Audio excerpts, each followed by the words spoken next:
আল্লাহর করুণায় কাউসার হয়ে ঝরছে বরংবর বালাল। এর কথা কয় রায়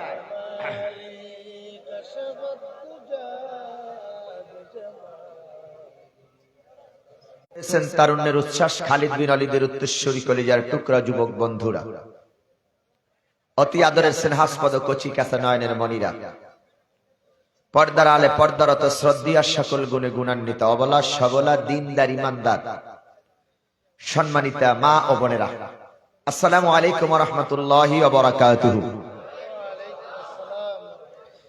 সম্মানিত পূর্ব জুমছড়িবাসী, আপনারা কেমন আছেন? সবাই ভালো আছেন? মন খারাপ? মন ভালো আছে? মন আসলে একটু খারাপ, কারণ আমার আসার কথা ছিল রাত 10টায়, আসতে আসতে উঠছি আপনার 11টায়। যাই হোক, প্রত্যেকটা মানুষের 3টা কাল আছে, শৈশব কাল, যৌবন কাল, বৃদ্ধা কাল। কয় কাল? শৈশব কালে মানুষ থাকে মায়ের কোলে, খেলাধুলায় ব্যস্ত থাকে। যৌবন কালে ঘর সংসার, স্ত্রী ছেলে মেয়ে, চাকরি বাকরি নিয়ে ব্যস্ত থাকে। আর বৃদ্ধা কালে মানুষ মসজিদ মাদ্রাসা নিয়ে, আল্লাহর ঘর নিয়ে ব্যস্ত থাকে। অজেরও 3টা কাল আছে, শৈশব কাল, যৌবন কাল, বৃদ্ধা কাল। মাগরিব থেকে এশা পর্যন্ত এটা হলো শৈশব কাল। মাগরিব এশা থেকে রাত 9টা হলো যৌবন কাল। আর রাত 10টা থেকে মনে করেন যে 12টা হলো বৃদ্ধা কাল। তাই আমি এমন এক কালে উঠছি, যৌবন কালো না, শৈশব কাল না, বৃদ্ধা কাল, শেষ জীবন। নবীজি হাদিসে বলেন, তিরমিজির বর্ণনা, বৃদ্ধা লোকেরা যখন আল্লাহর কাছে হাত তুলে, ওই হাত আল্লাহ খালি হাতে দেয় না। সুবহানাল্লাহ। থাক, আগামী বছর বললেন, জোরে বলেন সুবহানাল্লাহ। এই পাশে কথা বলে কারা? ভলান্টিয়ারদেরকে দৃষ্টি আকর্ষণ করে বলছি, পাশে কথা বলা যাবে না, আমি অল্প সময় কথা বলবো ইনশাআল্লাহ, তবে পরিবেশ তৈরি করে দিতে হবে কথা বলার জন্য।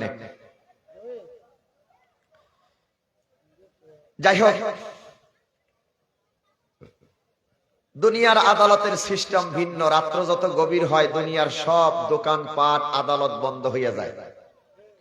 আর আল্লাহর আদালতের সিস্টেম, রাত্র যত গভীর হয় তত আল্লাহর আদালত খোলা হয়ে যায়। তা আমরা আল্লাহর আদালতে গভীর রাত্রে, কনকনে শীতের মধ্যে, আমার যুবক বন্ধুদের আয়োজনে জান্নাতের বাগানে কোরআনের অনুষ্ঠানে তাফসীর শোনার জন্য গায়ে গায়ে লেগে যে বসতে পেরেছি, তা আমরা খুশি না বেজার? তাহলে খুশি হলে আওয়াজ কি কম হবে না বেশি হবে? তাহলে দেখি খুশি হয়ে বলেন, আপনারা সবাই কেমন আছেন? আওয়াজটা হয় না, আবার বলেন কেমন আছেন? মাশাআল্লাহ, একটু বাড়ছে। নির্বাচনে যেমন বাড়ে তেমন বাড়ে নাই। নির্বাচনের সময় যেমন বাদে আমার ভাই, তোমার ভাই, উল্লুক ভাই, বাল্লুক ভাই, বাল্লুক ভাইয়ের চরিত্র ফুলের মতন পবিত্র, চাল শুরু করে 5 ওয়াক্ত স্লোগান দিচ্ছেন না, কতক্ষণ দিচ্ছেন না? তো ওই স্লোগানে যেমন আওয়াজ হয়, এখানেও আওয়াজ হয় না। এবার আপনারা আবার বলেন কেমন আছেন? একটু বাড়ছে। আমরা মহান আল্লাহ তাআলার দরবারে প্রথমে প্রশংসা আদায় করছি, যেমনই আপনাকে আমাকে ভালো রেখেছেন, সুস্থ রেখেছেন। চাইলে মেডিকেলের বেডে সবাই আল্লাহ রাখতে পারতেন, কিন্তু রাখে নাই। কোরআনের কথা শোনার জন্য কনকনে শীতের মধ্যে বসার তৌফিক দিয়েছে। এই জন্য কালেমাতের শুকর আদায় করি, জোরে সরে বলি আলহামদুলিল্লাহ। দরুদ ও সালাম বিশ্ব মানবতার মহান শিক্ষক, রাহমাতুল লিল আলামিন, সাইয়্যিদুল মুরসালিন, আশরাফুল আম্বিয়া, ইমামুল মুরসালিন, খাতামুন নবিয়্যিন, রাহমাতুল লিল আলামিন নবীর উপরে দরুদ ও সালাম সকলে জবান ছেড়ে পড়ছি একবার, সাল্লাল্লাহু আলাইহি ওয়াসাল্লাম। সম্মানিত উপস্থিতি, আপনারা দীর্ঘক্ষণ যার আলোচনা শুনছেন মনোযোগ সহকারে, বন্ধুবর, বিশিষ্ট আলেমে দ্বীন, আপনাদের এই রামুর কৃতি সন্তান এই এলাকারই কৃতি সন্তান, মাটিও মানুষের বন্ধু, আমাদের বন্ধু। হযরত মাওলানা আব্দুল জব্বার আল মামুন সাহেব সুন্দর কথা বলেছেন, সুন্দর আলোচনা শুনেছেন। ভাই প্রায় 2 ঘন্টার উপরে কথা বলছেন। আমি ভাত খাইতে বসে আমার ভাইয়ের কাছে আমি ক্ষমা চেয়ে নিয়েছি, কারণ ভাইয়ের উপরে জুলুম করে ফেলেছি। আমার ভাইকে আল্লাহ হায়াতে তৈয়বা দান করুন, তাকে ইলমে আমল আল্লাহ তাআলা তারাক্কিয়া দান করুক, বলেন আমিন।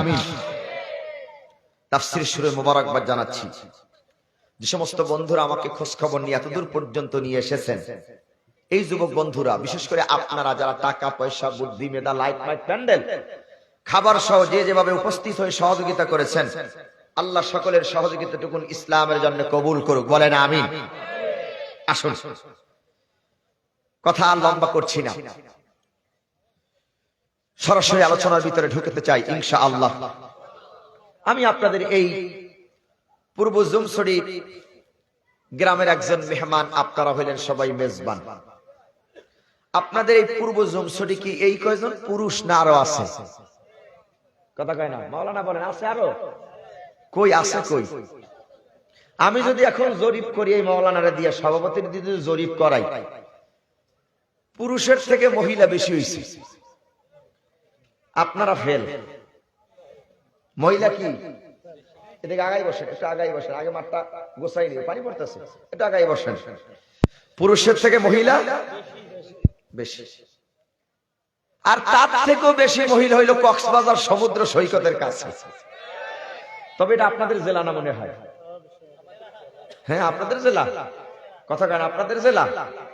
তবে কক্সবাজার জেলার মানুষ খুব ভালো, ভদ্র, নারীরা পর্দা পুশিদা করে। ওই কক্সবাজার সমুদ্র সৈকতে যারা আসছে গিয়ে দেখেন ম্যাক্সিমাম ওই 64 জেলা থেকে আসছে, মায়েও জানে না বাপেও জানে না। এই রং বিরঙ্গের হলুদ পাখি আই সেখানে এই সমাজটাকে, এই কক্সবাজারকে নষ্ট করে দিচ্ছে, কথা বলেন ঠিক কিনা? তবে আপনাদের মেয়েদের কথা বলছি না, কারণ আপনাদের এলাকার মা বোনেরা ভালো, এই জন্য বেশি আসছে। সম্মানিত উপস্থিতি, রাত্র যেতে একটু গভীর হয়েছে, একটু আলোচনাটা একটু গুছাই নিয়ে আসতে হয়। আমি মেহমান হিসাবে অনুরোধ করছি, যে সমস্ত পুরুষ ভাইরা রাস্তাঘাটে, দোকানপাটে, বাজারে আড্ডা দিচ্ছেন, চা খাচ্ছেন, ঘোরাঘুরি করছেন, মেহেরবানি করে জান্নাতের বাগানে চলে আসেন। হতে পারে এই তাফসীর মাহফিল আপনার আমার জিন্দেগীর শেষ মাহফিল। আগামী বছর এই প্রোগ্রাম পাবো কি পাবো না, এই অনুষ্ঠানে আসতে পারবো কি পারবো না, কেউ জানে না। কে ছাড়া? আরো জোরে। আপনারা কি ঘুমাই আসছেন নাকি? জোরে বলেন, কে ছাড়া? আরো জোরে। একটু সজাগ করে লই। আমি আপনাদের সামনে মেহমান হিসাবে কোরআনুল কারীমের 90 নম্বর সূরা